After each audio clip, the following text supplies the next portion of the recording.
If you don't like the dating pool, go get you a blow up pool and put some water in it. Ain't no pee in that one unless you pee in it yourself.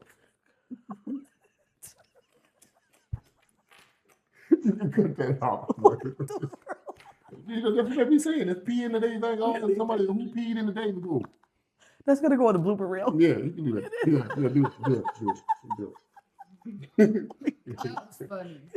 That made no sense. It really did. It made a lot of sense. Okay. They say who peed. Yeah, you're right. They do say that. They do say that. So if that's the problem, go get you your own pool and put some clean water in it. If that pool gets messed up, it's your fault.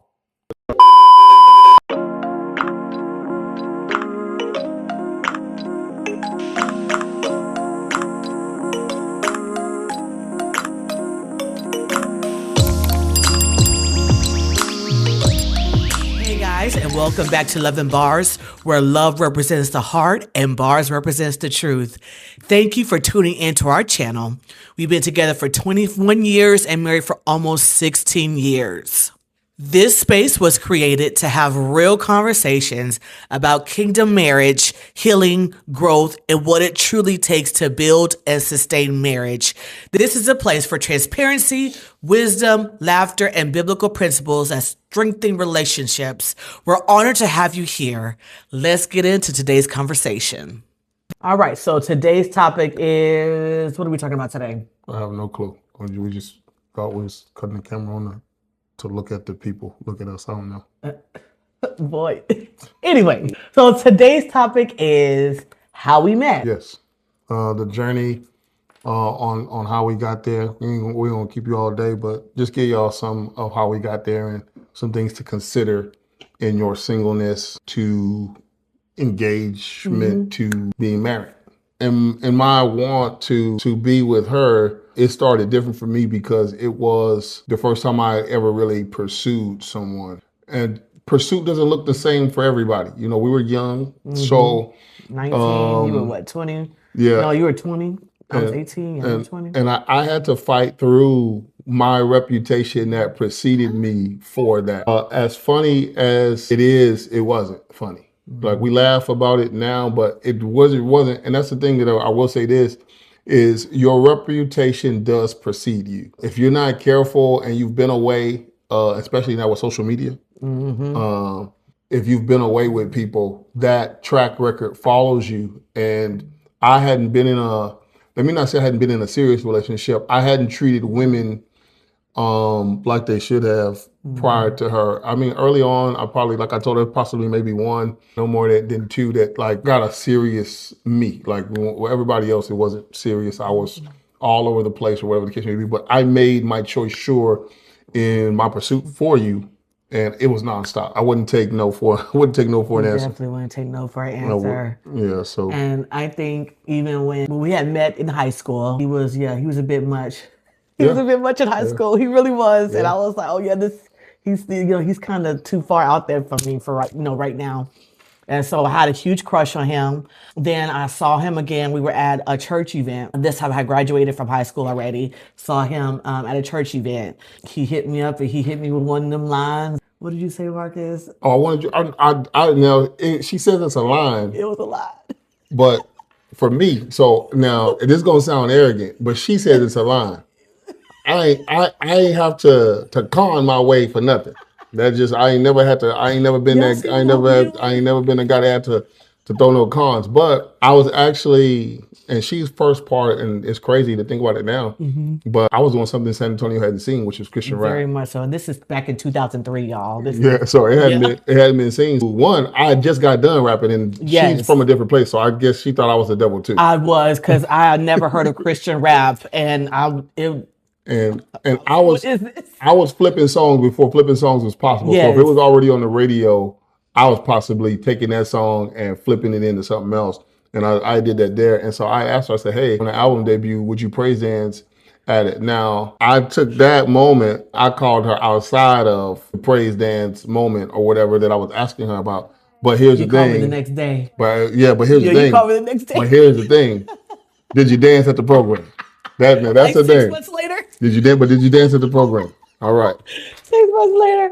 But yeah, but for real, like I had, I gave him my number, and I think it was like, listen, I was gonna give it to him anyways because I've been had a crush on him, throughout high school and stuff. Mind y'all, she says I was kind of out there. I was preaching already, so I was a preacher at 14. So by the time I do meet her, and she's like, "Oh, I was kind of out there." I mean, that's why I tell people all the time, your reputation precedes you. So when we get to this program and it actually happens, I think firsthand she got to witness the good and the bad very much so firsthand. And what I mean by that is like that was her first place to actually seeing me operating in ministry of what would now we would be now walking in regularly, which is she had a glimpse of it early on. It was not popular.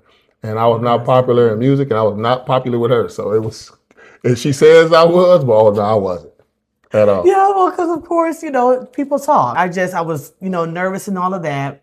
Not only that, I was actually dating somebody else at the time. We're not about to go into all of that. I shouldn't have been, but just out of rebellion because mama was like, no, you shouldn't date him, but tried to prove her wrong. We actually went to his father's restaurant. My mom was like, hey, let's go to Marcus, his dad's restaurant. They called him Big Mac. And let's go to his restaurant. It's called Big Daddy Mac Corn Crib. Yep. And so we went to, this is still in 2003, we went to his dad's restaurant. My mom was like, she loved him. She really did. But again, like I said, I was dating somebody else. She was like, why don't you? And at that time, I didn't really invite people over to meet my family like that. So she was like, hey, your aunt and uncle's going to be here today. Why don't you invite him over and let them, check him out? So I was like, I don't know if he's going to do that. He came over. We were in the kitchen and we were talking. And so I was nervous because I was like, I don't know if I should tell him that I'm dating someone because supposedly they knew each other or whatever. And I was like, I don't know if I should. He asked me. He was not my homeboy. Like no, not that. Yeah, that make it clear. It wasn't homeboy. It wasn't that. There's a code for that, but it wasn't that. And so and I live by the code of the street. So as I'm talking to him, he was just like, are you dating someone? So I was like, yeah, I'm dating him. I was like, and this person says that they know you. Do you know him? And he was like, well, if he was doing his job, I wouldn't be sitting here right now. What 19-year-old talks like that? Square business. I was raised by old school cats. I was like, so my mom was in the background was like, yeah. Yeah, I was raised by old school cats, man. I was like, but now that I think back about it now, I was like, man, like what made him, because like I said, everybody was wanting me to leave who I was dating alone. It was bad news, all of that, just leave. I was like, oh no, I love him.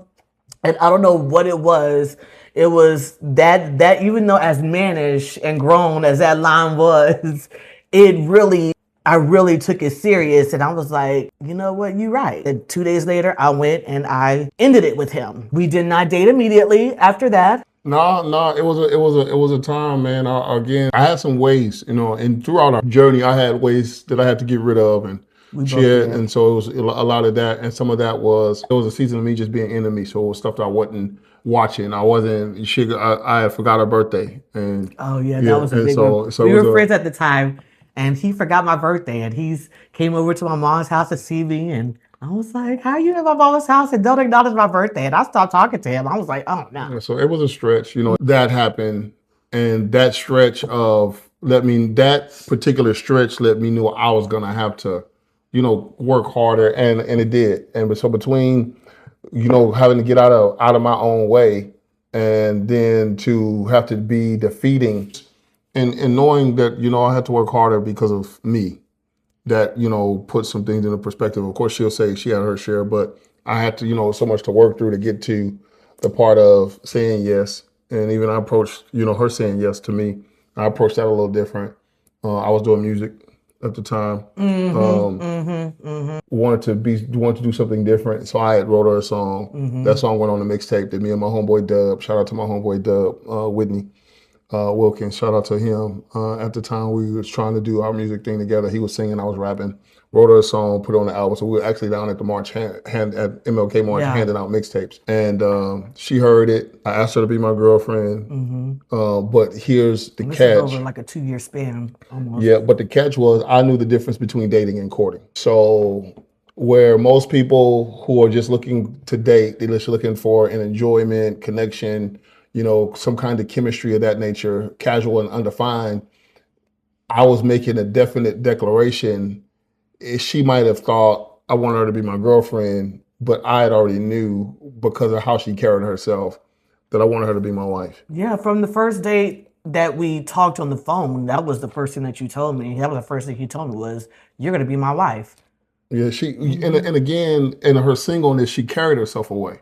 And I think that those of you who are single and you watch this, it matters how you carry yourself in your singleness. She carried herself in a way where she didn't give off what she was going to put out. She didn't give off that she was, that she moved around a lot. It's just her upkeep of herself.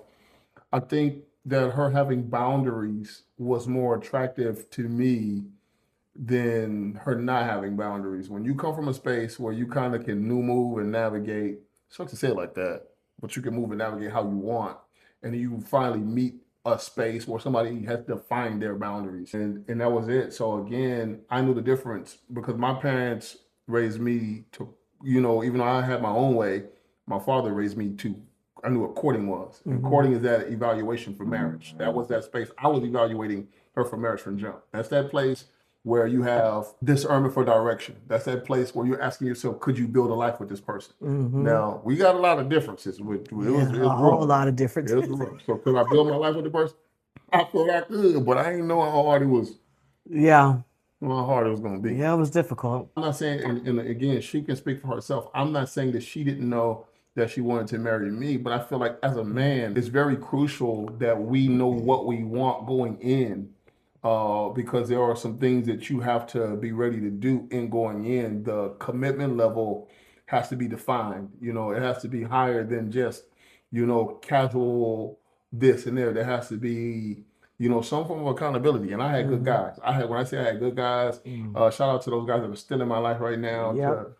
To Michael Thompson, y'all know him as Big Mike, to Nippy. Yeah, Nippy was very crucial about getting us together. They both were. So and they didn't let me fail while together. So like I would go out with those guys still or be around those guys, and they held me accountable. So it wasn't like, hey, so you want to talk to you, talk to them. No, I had people around me to remind me of what I wanted and who she was to me. So I want to say that during that time of dating is cool, but if you're trying to really go somewhere, you got to really pivot into courting, and then you got to have accountability around you. So being intentional, right? Yeah, being intentional is very key. I felt it was very important, even though at the time I was dealing with trying to heal what from a previous relationship, but I knew that he was marriage material. But even in that same space, I was also nervous too, because I was like, well, I don't want to, give all myself to him and my heart and all of that, and then it gets trampled on again. But even with him telling me when we first spoke on the phone that I was going to be his wife, and then 2 years later we start dating, and then he's the first one to tell me that he loves me, and even every moment out of that, it was, man, she's going to be my wife. It was shown. Yeah, it's a difference between casual dating or dating with a compass. And I had a compass. I did, I was raised with morals. I was raised watching a father treat his mother with high regard.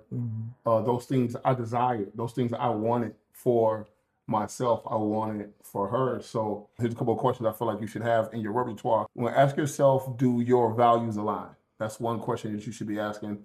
We were in church together, period. If it wasn't for church, I wouldn't know who she is. So yeah, that's facts. That's I know that's kind of cliche, but that's very much so true. It's very much so true. Ask yourself, how do y'all handle or can y'all handle conflict? These are questions that you got to know. You should know what is their view on faith? What is their view on money? What is their view on children? What's their view on submission? What's their view on leadership? Chemistry can blind you. Character sustains you. So I'm gonna say this one more time because hopefully y'all come on here feel like you want to eat because we gonna feed you some good stuff. Chemistry can blind you. Character sustains you. Find the direction. If you're serious, say it. Clarify the expectations from jump. Don't play games with me. Yeah. Don't leave the relationship in limbo. Don't get me wrong. They say date in private. Date in private, but don't be dumb. Yep. You know what I'm saying? Like you can date in private without being dumb. Because it's one thing to date in private and it's another thing to be hidden. So make sure unclear relationships create emotional debt, and that's what you don't want to do. Watch for the patterns because you got to watch for the patterns and not for the potential. Let's keep it That's like good. that. Yeah. Watch for the patterns and not the potential. Don't marry who they could be. Yeah. Marry who they consistently are. Yeah. Man, we giving y'all some good stuff. Let me drop the cash app so y'all can sow a seed. Because man, we giving y'all some stuff for free. Because dating is you have to remember dating is data collection. Involve a community. If you're really serious about dating, you should have counsel or some kind of community that you holds you submit. accountable. Yep, you should even submit. And I know people not gonna like this, right? You should admit, even in your singleness, you should submit your courting to counsel. Absolutely. Your pastoral counsel, trusted mentors, honest friends. Honest friends. Honest True friends. Honest friends. Here's Yes. why. Isolation breeds illusion.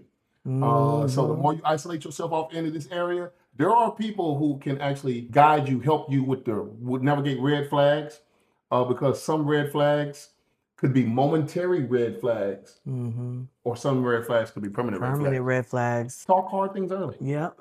We did. Now that we talked hard things early. We talked hard things early. We really did. The blessing was my wife was who my wife was. The hardship was I was who I was. And so I say that to say sexual history could be an actual thing. But pre her choosing me, I gave her the option to know who she was choosing. And so not everybody's with it. Ain't everybody's business because you don't have to give your body count. That's your that's your business. I wanted to be honest. Mhm. So much so I also wanted her to be honest, like, hey, this is what it might be. This is where it could be. So be honest about your family dynamics. Trauma, even when we were dating, that, like I said, this is stuff that we've had to learn. We would have done differently was a lot of the trauma that we both experienced and it coming out later. And then I realized maybe my reaction or his reaction to things, how he did this was linked to unhealed trauma. Trauma, the family dynamics. That's big too. Your calling. She didn't know, nor did I know. No, let me say no. She didn't know. My father, from the conception of my ministry, was grooming me to be a pastor. Did I want it? I can't say I did. I wasn't looking. I can't say I was looking at that. But my dad positioned me in several spaces that would land that this is what I would do. So where a lot of people are searching for a calling, I was called to several things. One of them, I knew I was, we knew was rap. That was extremely radical. Yeah. She was okay with that. But being called into pastoring shifted her life in a way in the beginning. And we're talking to y'all about letting your spouse be who they are until they're not. We'll say that for a different, because that may be a thing that your spouse has to come into an area for themselves to let some things go. And it may not be immediate. You gotta talk about debt too. We didn't have that coming in. We were still super young. We came out of our parents' house. Boom. Got married and then we moved in with each other. So we had that. What are your physical boundaries? You gotta have some guards. So what are your physical boundaries? Physical intimacy accelerates emotional bonding.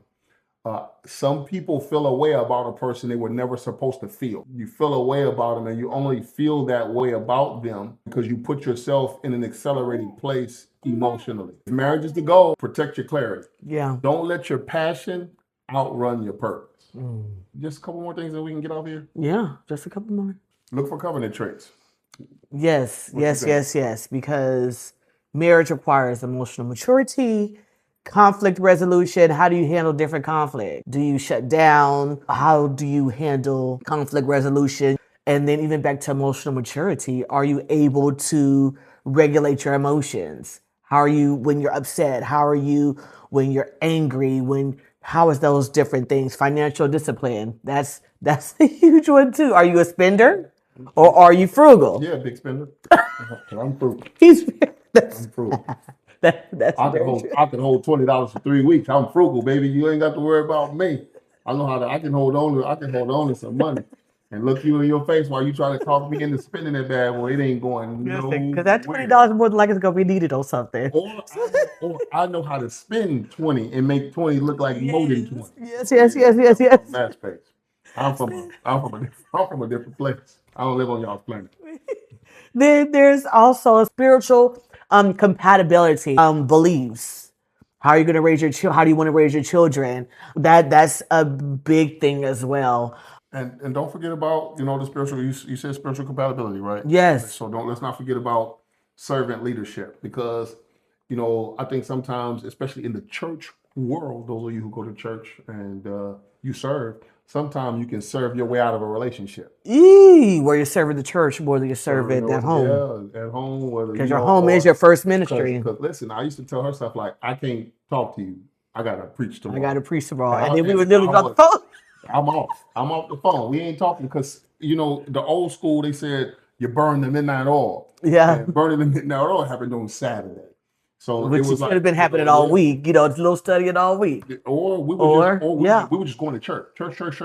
You think about it. Yeah. It was a church service. I mean, 3 and 4 services. Yeah, we was at it. And don't get me wrong. Throughout the week too. At some point, you're going to serve God. Yes, you are. You get into a space where you grow and you mature. You want to provide a service to your church, but you definitely want to serve your leadership. You want to do that. If you felt to be a servant to each other, you're missing the mark. Dating asks, do I like you? Mm-hmm. Courting asks, can we build a legacy? Because it's all about legacy. Bottom line, because we finna to get off here, because you've been saying that you sound like a Baptist preacher. I'm not gonna keep y'all long. I kept them a little bit. Bottom line is, dating is discovery. What you think courting is? I think courting is discernment. Where you're trying to see. I like that.